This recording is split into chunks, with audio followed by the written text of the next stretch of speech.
দেখো কাদের ভাই, দেখো কি করা যায়।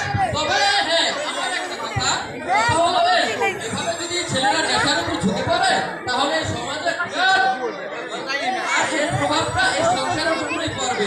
তাই বলে কি এর একটা বিহিত করা দরকার ভাই। ঠিক বলেছেন প্রিয়ম চাচা। এখন থেকে যদি এই সমস্যার সমাধান না হয়, এই সমাজে আর নেশাখোর থাকবে না।